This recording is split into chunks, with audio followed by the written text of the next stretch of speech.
Hello everybody, कैसे हैं आप सभी। स्वागत है आपका मेरे चैनल पे इंग्लिश में डीजी बाय वी सर। आज जैसे मैंने आपको कल वादा किया था कि मैं आपके लिए वीडियो डेली लाता रहूंगा और आपको जो ग्रामर है उससे रूबरू करवाता रहूंगा। कुछ बच्चों की मेरे पास क्वेरी भी आई कि सर आप सेक्शन बी के जो टॉपिक्स हैं जैसे लेटर राइटिंग, नोटिस राइटिंग हो गया आपका, मैसेज राइटिंग हो गया आपका, नहीं पोस्टर ड्राफ्ट करना आ गया आपका, तो इन चीज़ों से भी हमें मतलब बताएं हमें कि क्या करना है क्या नहीं करना। ये एक्चुअली 11th और 12th में बहुत काम आता है, तो मैं कोशिश करूंगा कि आपको सेक्शन बी भी कवर करवाया जाए और जैसे जैसे हम आगे बढ़ते जाएंगे वैसे वैसे हमारा सिलेबस जो है उसको मैं कोशिश करूंगा कि कम समय में हम उसे निपटा दें। ठीक है, तो ज़्यादा बातों को मतलब ज़्यादा ना बढ़ाते हुए मैं चाहता हूँ आगे बढ़ने से पहले मैं चाहता हूँ कि आप मेरे चैनल को लाइक, शेयर और सब्सक्राइब तीनों चीज़ करें और ज़रूर अपने मतलब आस पड़ोस जरूर दोस्तों को ये बताएं। ये मेरा फर्स्ट टाइम है और मैं चाहता हूँ कि आप सभी का साथ सपोर्ट मिलकर मैं आगे बढ़ूँ। मुझसे कोई गलती भी होती है तो आप मेरे कमेंट सेक्शन में जाकर कमेंट कर सकते हैं और मुझे बता सकते हैं ताकि वो मेरे लिए एक मोटिवेशन का काम करे और मैं अपने आप को सुधार सकूँ। ठीक है, मैंने आपको बताया था कि online platform is the best platform. आप स्क्रीनशॉट्स ले सकते हैं, आप वीडियोस को रिवाइंड करके देख सकते हैं, तो आपके पास बहुत सारे ऑप्शंस हैं अपनी स्टडीज को सुधारने के लिए। तो चलिए बातों को ज्यादा ना करते हुए आज हमको जो टॉपिक करने वाले हैं, मैंने आपसे कल कहा था पहला टॉपिक होगा हमारा पार्ट्स ऑफ स्पीच। इसमें चर्चा करने से पहले आपको पता है कि पार्ट्स ऑफ स्पीच जो है वो आप लोगों ने अच्छे से पढ़ा हुआ है। आपको सेकंड क्लास, थर्ड क्लास ये चीजें बता देने टीचर ये बता देते हैं कि नाउन क्या होता है, प्रोनाउन क्या होता है, आपका एडवर्ब्स क्या होते हैं। ये सारी चीजें आपको छोटी छोटी क्लासेस में पता चल जाता है। ठीक है, तो लेकिन अब जो बेसिक चीजें हैं ये पार्ट्स ऑफ स्पीच जानने से फर्क नहीं पड़ने वाला बेटा। अगर आप एग्जाम सेंटर में बैठे हैं और आप एग्जाम दे रहे हैं, तो अगर आप मान लो एडिटिंग ओमिशन का कोई भाग कर रहे हो, क्या कर रहे हो आप, एडिटिंग ओमिशन का कोई भाग कर रहे हो, तो अगर आप एडिटिंग करते हो तो आप कभी ये थोड़ी ना सोचोगे कि भाई इसमें ग्रामर का कौन सा रूल लगेगा, कौन सा कंसेप्ट लगेगा। ठीक है, इतना टाइम आपके पास नहीं होता। 3 आवर्स 2.5 आवर्स आपको मिलते हैं, 3 आवर्स आपको मिलते हैं मैक्सिमम, और उन 3 आवर्स में हमें सब कुछ देखकर सब कुछ मतलब सोचकर चलना होता है। ठीक है, और मैं मानता हूं कि अगर आप ये ग्रामर सेक्शन में parts of speech cover up कर लेते हैं, अगर आपका ये पार्ट्स ऑफ स्पीच बहुत अच्छे से कवर अप हो जाता है तो आप ऑलमोस्ट ऑल ग्रामर कवर कर लेते हैं। 80% आपकी जो ग्रामर है वो कवर हो जाती है सिर्फ इस पार्ट्स ऑफ स्पीच में। ठीक है बेटा, इसका रीजन क्या है, क्योंकि कोई भी सेंटेंस होता है उसके अंदर कुछ चीजें होती हैं जिसे समझना बहुत जरूरी होता है। ठीक है, तो चलिए पार्ट्स ऑफ स्पीच पे आगे बढ़ते हैं। इसको समझने से पहले एक छोटी सी चीज, एक छोटा सा कंसेप्ट, इसके बारे में हम पार्ट्स ऑफ स्पीच करने के बाद बात करेंगे। हो सकता है बीच में भी मैं लेक्चर ले लूं, लेकिन एक छोटा सा कंसेप्ट मैं आपको क्लियर कर देना चाहता हूं बेटा, सेंटेंस के बारे में। ये सेंटेंस है क्या? सेंटेंस आप किसको बोलते हैं? देखिए आपको अक्सर बताया जाता है कि शब्दों से बना हुआ। किससे बना हुआ बेटा? शब्दों से बना हुआ। ठीक है, शब्दों से बना हुआ है तो इसका मतलब वो सेंटेंस हो गया। ये किसने कहा? सेंटेंस का मतलब ये नहीं होता कि वो शब्दों से बना हुआ है। हाँ, शब्दों से बना है, लेकिन इसकी जो परफेक्ट डेफिनेशन है जो आपको एग्जाम पर्पज से भी याद रखनी है वो ये याद रखनी है बेटा कि जो शब्दों से बना हो लेकिन वो क्या कन्वे करता हो? एग्जैक्ट मीनिंग कन्वे करता हो। क्या कन्वे करता हो बेटा? मीनिंग कन्वे करता हो। क्योंकि अगर मीनिंग ही कन्वे नहीं कर पाएगा कोई सेंटेंस, अगर मैं कुछ ऐसा सेंटेंस बोल दूं जिसका कोई सेंस ही निकल के ना आए, तो सामने वाले पे हमारा इंप्रेशन क्या पड़ेगा, ये आप बात देख सकते हो। ठीक है, इसको ज्यादा समझने की जरूरत नहीं है। इसको एक आप आमतौर पर, क्योंकि आप कुछ ना कुछ मुंह से बोलते हो, अगर आप मम्मी को चाय के लिए बोल रहे हो, पानी के लिए बोल रहे हो, खाने के लिए बोल रहे हो, तो आप वो सेंटेंसेस के रूप में प्रयुक्त कर रहे हो। ठीक है बेटा, तो अगर आप सेंटेंसेस को बोल रहे हो तो उसका मीनिंग कन्वे करना बहुत जरूरी है। जब तक उसकी बात का कोई सेंस निकल के नहीं आएगा तो उसको आप सेंटेंस कैसे कह दोगे? तो पार्ट्स ऑफ स्पीच सारा ही सेंटेंस का खेल है। पार्ट्स का क्या मतलब होता है? भाग। क्या मतलब होता है बेटा? भाग। और स्पीच का क्या मतलब होता है? आपसे, आपके द्वारा कही गई बात, आपके द्वारा या किसी और के द्वारा, नहीं,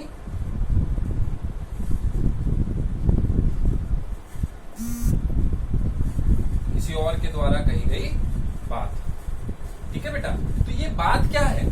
बात कहने का मतलब, आप किसी और से अगर कोई बात कहते हो तो इसका मतलब कोई सेंस में बात कहते हो ना।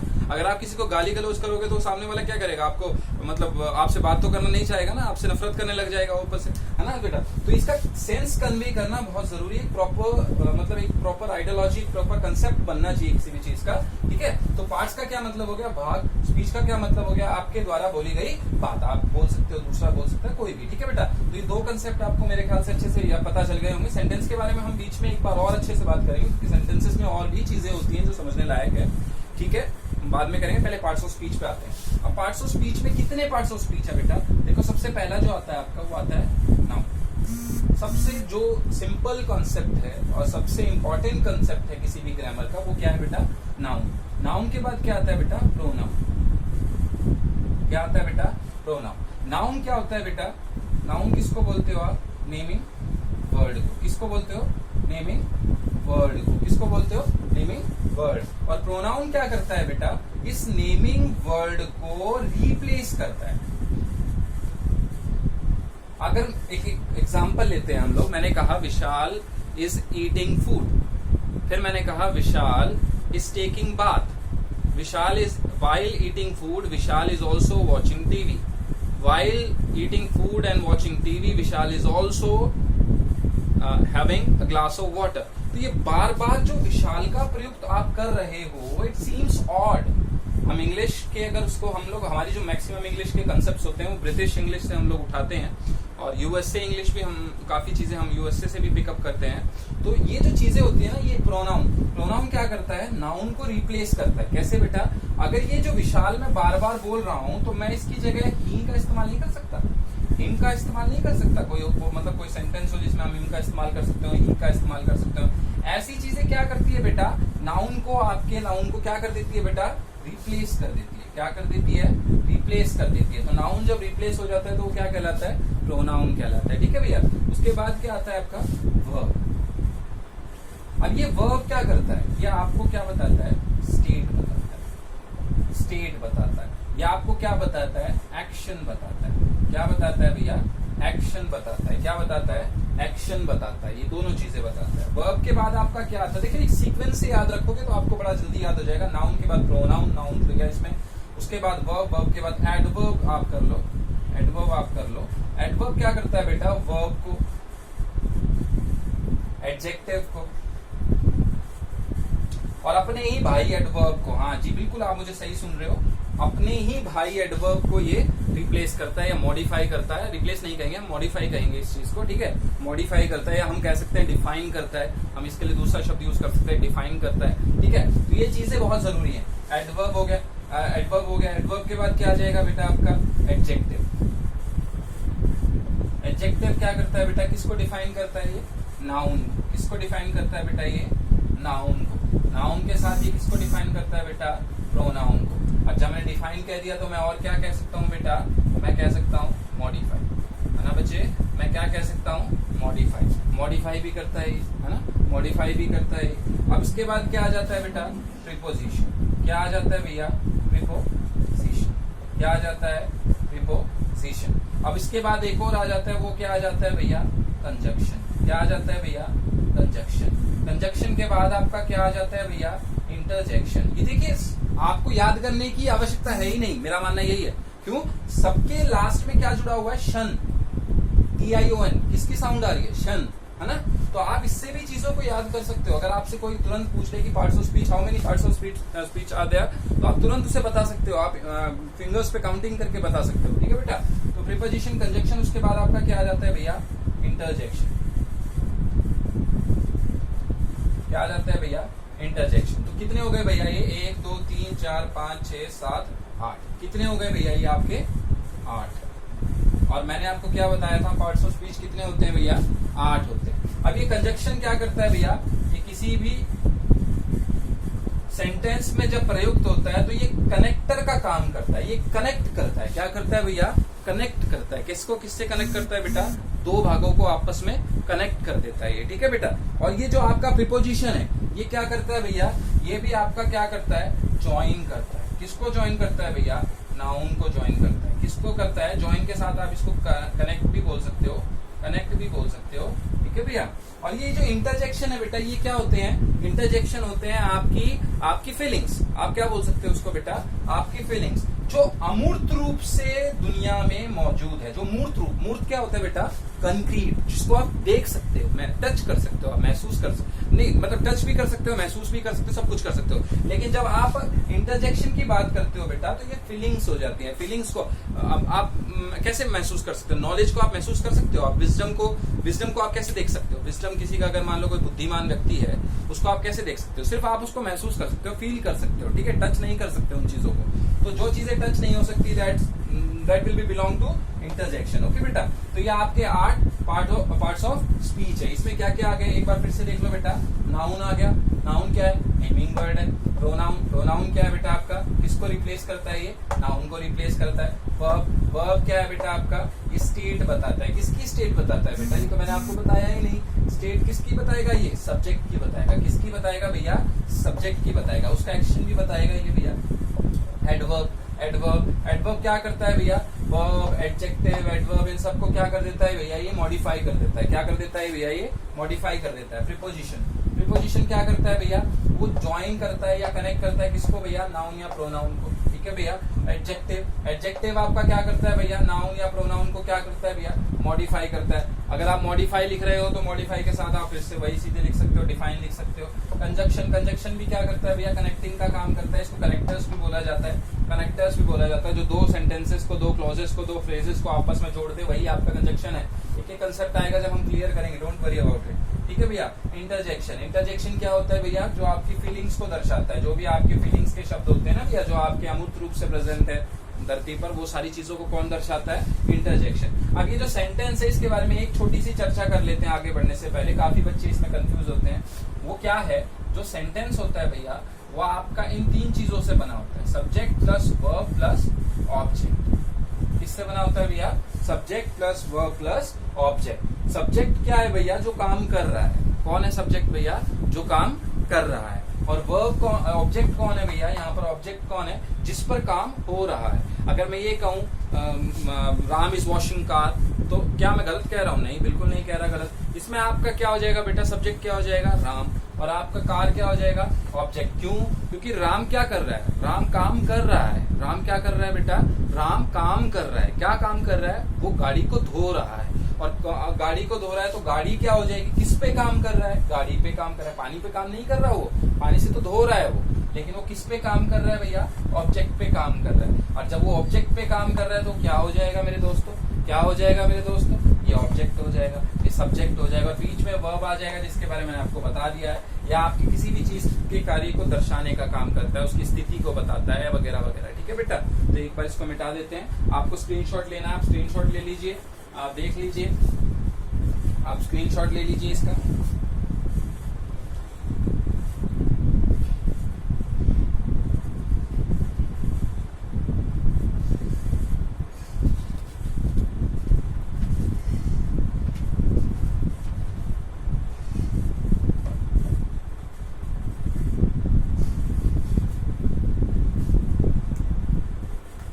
देखिए भैया, आइए अब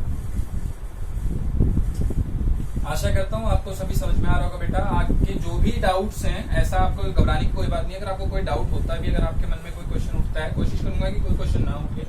बाई चांस आपके मन में कोई क्वेश्चन उठता है तो आप मेरे कमेंट सेक्शन में जाकर कमेंट कीजिए, और मैं कोशिश करूंगा अपनी तरफ से 100% कि मैं आपको उसका रिप्लाई दे सकूं। जहां तक मुझसे हो सकेगा मैं उसका 100% रिप्लाई दूंगा। ठीक है, घबराने की कोई बात नहीं है बच्चे। जब तक मैं हूं तब तक मैं आपको फेल होने नहीं दूंगा, या मैं आपको कम नंबर लाने नहीं दूंगा। मैं, या आपको हो सकता है कि मैं आपको ऐसे नंबर लगवा दूं कि मतलब आप लोग खुश हो जाएं, जिसकी आपको एक्सपेक्टेशंस थी ही नहीं। ठीक है भैया। तो हम बात कर रहे थे पार्ट्स ऑफ स्पीच के। उसका पहला भाग क्या था बेटा? क्या था बेटा? नाउन। क्या था बेटा? नाउन। देखिए, अक्सर इसके बारे में बताया जाता है कि ये क्या है बेटा? Naming word. क्या है बेटा? ये नेमिंग वर्ड। नेमिंग वर्ड क्या होता है बेटा? किसी भी चीज का क्या? नाम। किसी भी चीज का क्या? नाम। ठीक है। इसको समझने से पहले हम 2 कंसेप्ट को समझते हैं। ये कंसेप्ट आपको बहुत कम लोग ही बताते हैं। ठीक है। तो इसमें नाउन की ना 2 कैटेगरी होती है। कितनी बेटा? नाउन की 2 कैटेगरी होती है। कौन सी होती है बेटा? एक होती है विजिबल, एक होती है क्या? इनविजिबल। ठीक है भैया। अभी विजिबल और इनविजिबल का खेल आपको समझ में आ गया होगा। आपको देखते ही, शब्द देखते ही समझ में आ गया होगा, आशा करता हूँ। विजिबल का क्या मतलब होता है बेटा? जिनको आप देख सकते हो। क्या कर सकते हो बेटा? देख सकते हो। और इनविजिबल का क्या मतलब होता है बेटा? जिसको आप नहीं देख सकते। इन लग गया ना बेटा? यहाँ नहीं देख सकते, ऑपोजिट हो गया।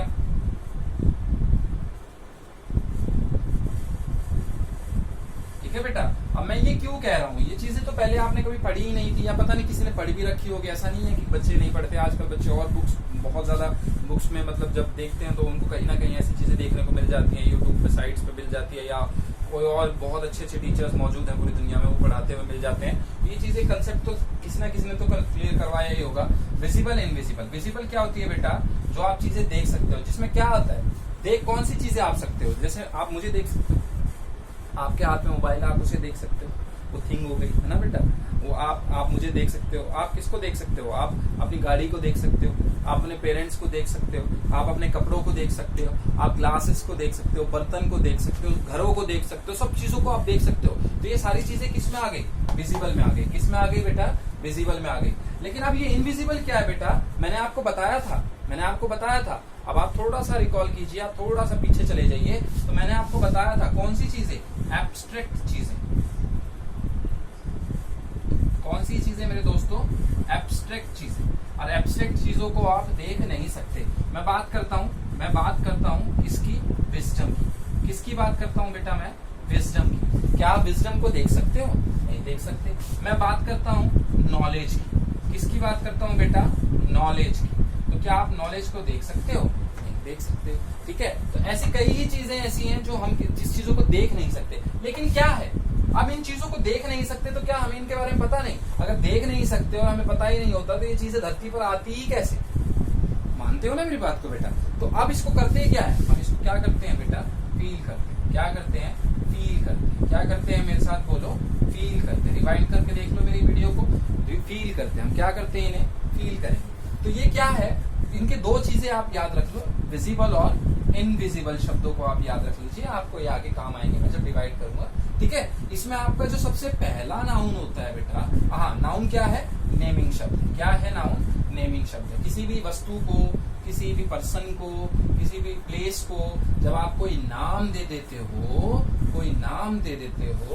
जैसे क्या पर्सन को आपने नाम दे दिया। क्या दे दिया? पर्सन को राम दे दिया आपने। आप मेरा नाम ले लो भैया, इतना अच्छा नाम दिया मेरे पेरेंट्स ने, विशाल, है ना भैया? तो विशाल नाम ले लो आप प्लेस पे चले जाओ। तो आजकल कोरोना क्राइसिस के ज्यादा स्ट्राइक कहाँ पड़ रहे हैं? नई दिल्ली में, न्यू दिल्ली में, है ना जी भैया? वादे कर रहे हैं लेकिन निभा नहीं पा रहे हैं। तो न्यू दिल्ली ये क्या हो गया भैया? आपका प्लेस हो गया। आप कहाँ रह रहे हो? इतनी दूर जाने की आवश्यकता क्यों है? आप मेरे ही साथ क्यों आप मेरे साथ चल रहे हैं? देखिए ना, आप भिवानी में ही आ जाओ। ये भिवानी आपका क्या हो गया? प्लेस नहीं हो गया क्या? आप रह नहीं रहे हो क्या भिवानी? ठीक है भैया। अब आप थिंग पे आ जाओ। किस पे आ जाओ? आप थिंग पे आ जाओ। थिंग आपका क्या हो गया भैया? आप क्या यूज करो? अरे वाह, आपके हाथ में तो 50,000 का फोन है। MI फोन यूज कर रहे हो आप, है ना भैया? आप क्या यूज कर रहे हो? किसी के हाथ में कितना अच्छा, और एक घर में इतनी अच्छी बड़ी गाड़ी खड़ी है क्रेटा की, है ना भैया? तो ये क्रेटा क्या हो गई? थिंग हो गई आपकी। किस में आ गई भैया? ये वस्तु में आ गई। किस में आ गए बेटा? वस्तु में आ गए। आया समझ में आपको कंसेप्ट? आया समझ में? मेरी वीडियो को फिर से रिवाइंड करके देख लेना अगर कंसेप्ट समझ में ना आए तो। पर्सन कौन हो गया बेटा? नाम या नाम, जो भी आपका नाम। पर्सन किसको बोला जाता है? जैसे मैं, जैसे आप। ठीक है बेटा? ठीक है। प्लेस, कौन सी जगह? प्लेस को क्या बोलते हो आप हिंदी में? जगह। और थिंग, वस्तु, कोई भी क्या? वस्तु को क्या नाम दे दिया बेटा? वो डिपेंड करता है। ठीक है। तो आपका पहला जो नाउन आता है बेटा, वो कौन सा होता है? प्रॉपर। कौन सा होता है बेटा? Proper noun. नाम से ही स्पष्ट है। देखो मैं क्या कहता हूँ, इंग्लिश अगर आपको समझनी है तो आपको सिर्फ उसके शब्द को 2-3 बार रिकॉल करना है, उसको पढ़ना है एक बार, आपको समझ में आ जाएगा। प्रॉपर नाउन का क्या मतलब है बेटा? प्रॉपर नाउन का क्या मतलब है? आप किसी भी चीज को क्या कर देते हो? स्पेसिफिक नाम दे देते हो। आप कैसे भी नोट्स बना लो, आपकी इच्छा है। आप स्क्रीनशॉट लेकर नोट्स बनाना चाहते हो तो आप स्क्रीनशॉट लेकर नोट्स बना लीजिएगा। मैं करने के बाद, ब्लैक बोर्ड बनने के बाद आपको कुछ सेकंड्स का टाइम दूंगा। और अगर आप लिख रहे हो मेरे साथ साथ तो लिखकर भी बहुत अच्छा है, आप अपने नोट्स बना सकते हो समझने के वे में। ठीक है बेटा, तो प्रॉपर नाउन आपने क्या किया, किसी को क्या कर दिया, स्पेसिफिक नाम दे दिया। क्या कर दिया आपने, किसी को स्पेसिफिक नाम दे दिया। अब देखो, आप स्पेसिफिक नाम देते हो तो इसको याद रखने के भी कुछ तरीके हैं। स्पेसिफिक नाम कैसे, जैसे मैं आपको यहाँ करवा चुका हूँ, क्या, राम और विशाल, ये एक स्पेसिफिक नाम है। न्यू दिल्ली, ये एक स्पेसिफिक नाम है। MI, क्रेटा, सैमसंग, है ना, ये सब स्पेसिफिक नाम है। तो ये किस में आ जाएंगे बेटा, आपके प्रॉपर नाउन में। इनको क्या बोलते हैं, स्पेसिफिक बोलते हैं। ठीक है बेटा, अब आपका प्रॉपर नाउन को पहचानने का तरीका क्या है, इसको आप कैसे पहचानोगे कि ये प्रॉपर नाउन है। मैंने कह तो दिया, मैंने सर ने आपको ये कह तो दिया कि प्रॉपर नाउन। पूछो मुझसे कैसे पहचाने सर हम प्रॉपर नाउन। प्रॉपर नाउन को पहचानने का क्या तरीका है, इनका जो फर्स्ट लेटर होता है, कौन सा लेटर भैया, फर्स्ट लेटर। कौन सा लेटर भैया, फर्स्ट लेटर। वो कैसा होता है, कैपिटल होता है। कैसा होता है भैया, वो कैपिटल होता है। कैसा होता है भैया, कैपिटल होता है। अब ये फर्स्ट लेटर देखो, हमारे लेटर का समय चला गया है आजकल। आपको अगर मैसेज भेजना होता है तो आप सीधा मोबाइल का, व्हाट्सएप का, टेलीग्राम का, इन सब का यूज करके, फेसबुक का यूज करके मैसेजेस भेज देते हो। लेटर चला गया ये, लेकिन वो लेटर नहीं है, डोंट वरी अबाउट दैट। ये अल्फाबेट्स वाला लेटर है। ठीक है भैया, आप में से कई ऐसे बच्चे जिन्हें मैं पर्सनली रूप से जानता हूँ, वो जरूर थोड़ा सा फनी वे में इन चीजों को लेकर चलेंगे। That's good for you, that's good for your health. ठीक है, कोरोना के क्राइसिस में अगर आप ऐसे ही फनी टाइप में पढ़ रहे हो, अपने आप को एंटरटेन करते हुए पढ़ रहे हो, that's a part of human being. Okay, तो अब यहाँ क्या है, फर्स्ट लेटर आपने क्या सीखा भैया, कैपिटल सीखा। इसकी एक और पहचान क्या है, जो आप सभी जानते हो, क्या, किसी भी प्रॉपर नाउन से पहले क्या नहीं आता, कोई आर्टिकल नहीं आता ना, बिल्कुल नहीं। आप जो सोच रहे हो वो बात बिल्कुल आपकी सही है। आप सोच रहे हो कि सर, जैसे कोई एक सेंटेंस था, the Ram about which you were talking is on the door. तो ये सेंटेंस में प्रॉपर नाउन से पहले नाम क्यों जुड़ गया, ये द क्यों जुड़ गया, आर्टिकल क्यों जुड़ गया, इसमें जाने की गहराई में सोचने की आवश्यकता नहीं है। एक शब्द है, उसे आप याद कर लीजिए। एक शब्द कौन सा, एक्सेप्शन। कौन सा, एक्सेप्शन। कौन से शब्द को याद करोगे आप, एक्सेप्शन। ये एक्सेप्शन क्या है, एक्सेप्शन क्या है, आपके हर केस में, चाहे आप मैथ्स उठा लो, आप साइंस उठा लो, आप जीके उठा लो, आप कंप्यूटर उठा लो, हर जगह बेटा, आप हर जगह किसी भी क्वेश्चन को उठाते हो तो नीचे नोट डला होता है। क्या डला होता है, नोट डला होता है। उसी में नोट में आपको एक्सेप्शन शब्द नजर आता है। क्या नजर आता है आपको, एक्सेप्शन शब्द नजर आता है। और जब ये एक्सेप्शन शब्द आपको नजर आता है तो इससे आप क्या डिफाइन करते हो, इससे ये डिफाइन करते हो कि इनके विपरीत भी कोई चीज होती है। ठीक है भैया, इनके विपरीत भी कोई चीज होती है। ठीक है, अब विपरीत क्या है, विपरीत मतलब जो रूल्स फॉलो नहीं करती। क्या नहीं करती, रूल्स फॉलो नहीं करती। ये तो भाई भगवान ही जाने क्यों रूल्स फॉलो नहीं करती। ठीक है भैया, लेकिन एक्सेप्शंस केसेस हर एग्जाम में, हर पेपर में, हर बुक में आपको मिलते हैं। चाहे कोई सा भी सब्जेक्ट हो, कोई सा भी सब्जेक्ट आप उठा लो, उसमें आपको जरूर मिलेगा। तो आपको ये दो पहचान मैंने बताई। अब इसके एग्जाम्पल देख लो। मीना, क्या देख लिया आपने, मीना देखो, मीना के